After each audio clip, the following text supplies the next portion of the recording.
Vamos lá. O que a gente vai fazer? Hoje não, né? Como trabalho, nós vamos formar equipes, tá certo? E vocês vão fazer o alfabeto. Vocês lembram do alfabeto? A, B, C, D, E, F, G. Só que o que a gente vai fazer? Nós vamos fazer as fontes do alfabeto.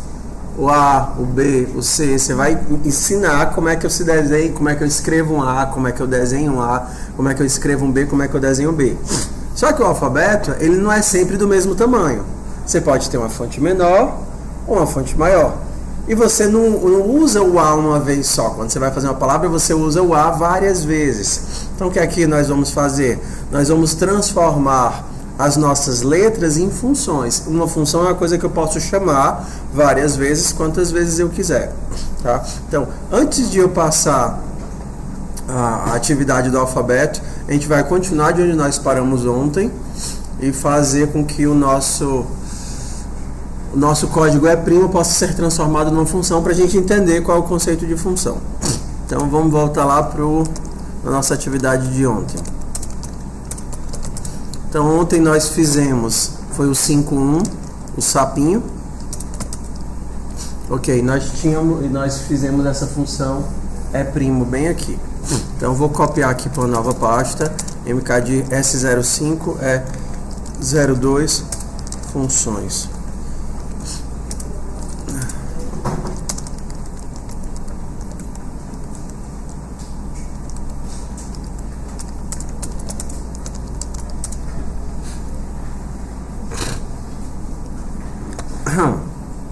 Então vamos entender.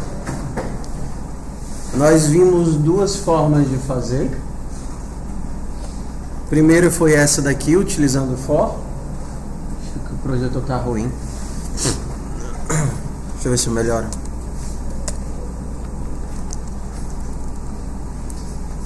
Melhorou? Piorou? Vou chamar o contato. Ok. Vamos ver se é melhor. Tá.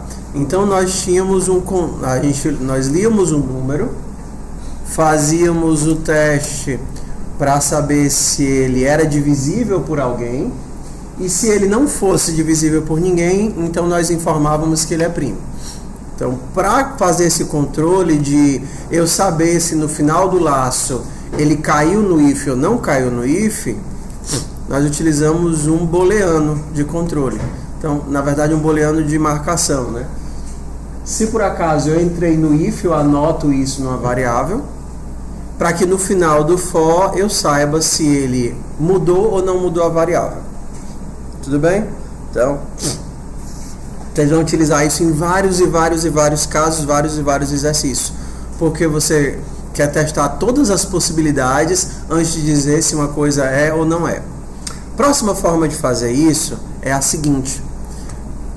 O modelo de funções, ele é composto de três coisas, tá? O primeiro é o nome da função. O nome da função, ele precisa que seja algo que implique um comportamento. Você não pode ter uma função que o nome dela seja amarelo. O que é que significa? O que é que faz a função amarelo? Não faz sentido, porque uma função faz algo e amarelo não faz nada. Você poderia ter uma função, por exemplo, contar amarelos. Agora faz mais sentido? Faz. Ou então procurar amarelos, analisar, ver. Funções normalmente pedem verbos, porque elas realizam ações. Uma ação pede um verbo. Se você não conseguir achar um nome para a sua função, é porque você não conseguiu entender ainda o que ela faz. Uma função, ela deve fazer uma coisa e uma coisa bem. Ela não deve, por exemplo, contar amarelos e contar verdes e contar rosas e subtrair dos roxos. Ela não deve fazer esse tipo de coisa. Você tem que achar um nome que descreva o que ela faz. Por exemplo, o nome para a nossa função seria verificar se é primo. É do verbo ser. É primo. Ok? Então nós temos um nome para a nossa função.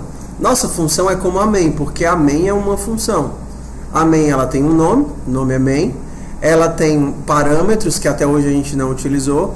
Ela tem um tipo de retorno e ela tem um escopo. Na nossa função a gente tem um nome, a gente pode ter parâmetros de entrada, nós temos um escopo e a gente tem uma saída, que é se ela retorna alguma coisa para quem pediu informação a ela.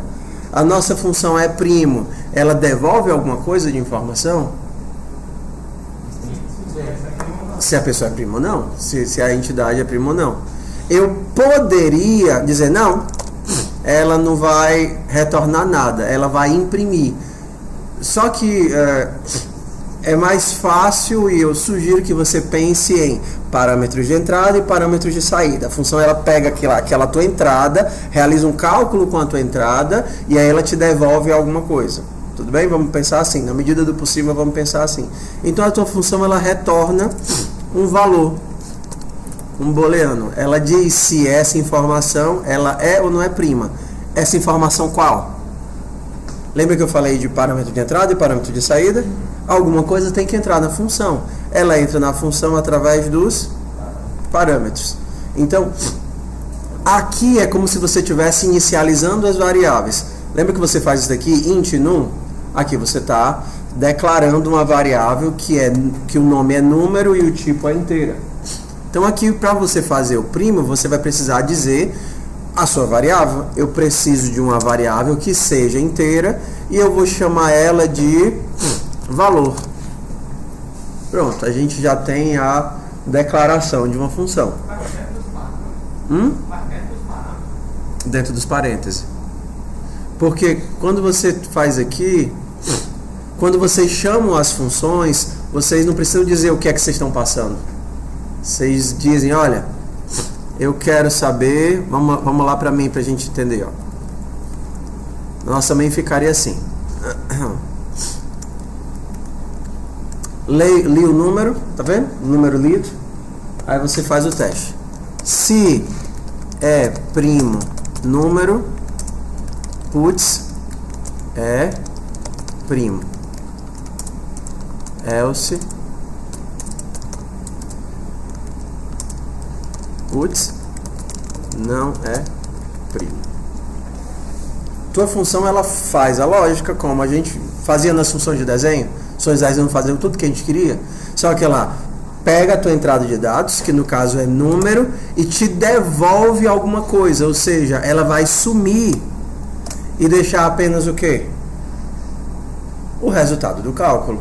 Para dizer se a coisa é prima ou não é prima. Então o que a função faz é isso, é um processo de substituição. Você chega com 5, você entra com o valor 5 e o que é que ela te devolve? O que é que vai ter bem aqui no lugar de é primo? 5 é primo ou não? Então ela consome o 5, utiliza a função e devolve o quê? True. Não, ela só devolve true ou false, porque a nossa função retorna um booleano. Booleano só pode ser verdadeiro ou falso. Então, se você passar o 5, ela vai deixar um true, porque ela só retorna verdadeiro ou falso. If true, aí o que é que ele vai entrar? No if ou no else? No if, porque o if ele precisa de um true para poder entrar. Se ao invés do 5 eu passar o 8, o que é que a E' vai deixar no lugar, ou seja, retornar? Falso. Então eu vou entrar onde? No if ou no else? No else. Então uma função, ela faz isso, ela pega um parâmetro de entrada, consome a função e deixa lá o valor de saída. Ela some e deixa o valor de saída. Quando ela tem um valor de saída. Então, sempre que você tiver uma lógica que você entende, você consegue descrever qual é a entrada, qual é a saída, o ideal é que você faça uma função. Porque é muito mais fácil você ler isso daqui do que você ler aquele código que antes a gente tinha. É ou não é? Se é primo número, imprima é primo. Se não, imprima não é primo. A chance de você errar quando você faz funções é muito menor. Mesmo que aparentemente a quantidade de código, pelo menos a quantidade de linha escrita, aumente um pouquinho. Então vamos lá. Agora o nosso problema diminuiu. Eu só preciso entrar com o valor e retornar um booleano. Isso facilita muito as coisas pra gente, porque na hora que eu tiver o meu resultado, acabou, eu posso pular fora da questão do problema. Eu não preciso ficar com várias variáveis de controle e ficar dentro de laços e ifs Consegui o meu resultado, pulei fora. Vamos voltar para o que a gente tinha, eu vou colar aqui dentro, tá? Ixi, peraí, eu tenho aqui em algum canto.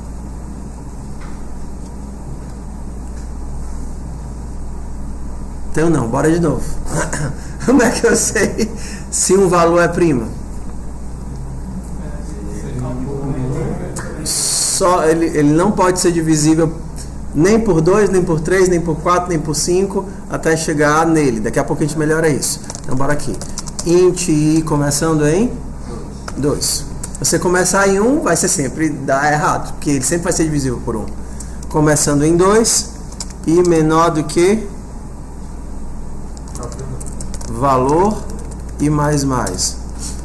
Se valor mod i for igual a 0, então ele é primo ou não? Não.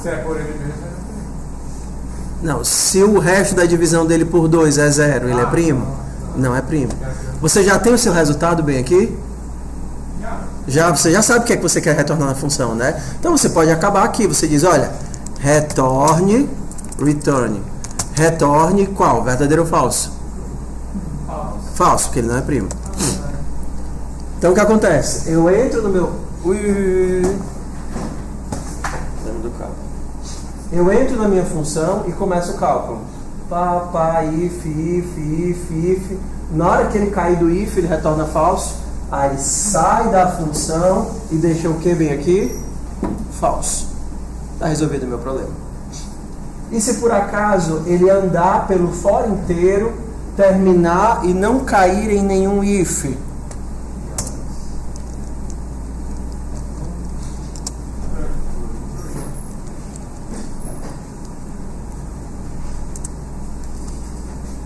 Entrou em todos os elementos do for, não caiu em nenhum if, acabou o for, ele vem para essa linha.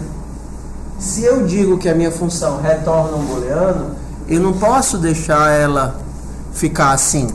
Porque se ela ficar assim, o que ela vai retornar no final? Nada, e ele não vai aceitar isso. O compilador vai dizer, ei, você estabeleceu um contrato comigo. Você disse que ela recebe um valor, que é inteiro, e retorna um booleano. Cadê o booleano? Aí vocês, ops. Se ela chegar no final, retorna verdade. Ou seja, se ela cair no for, ele não é primo. Se ele sobreviver ao for, é porque é primo. É mais fácil ler e é mais fácil de escrever, e você não precisa daquelas variáveis de controle. Então, normalmente, se você precisa de uma variável de controle daquelas, a sugestão é você criar uma função. Fica ruim de ler assim. É você criar uma função.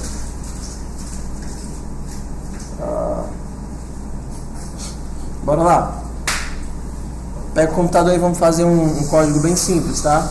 Quero que vocês recebam um caractere e digam se ele é vogal. Tudo bem? Leiam um caractere e digam se ele é vogal. Só que eu quero que vocês façam uma função para dizer se ele é vogal. Uma funçãozinha booleano é vogal, que recebe um velho. Bora lá?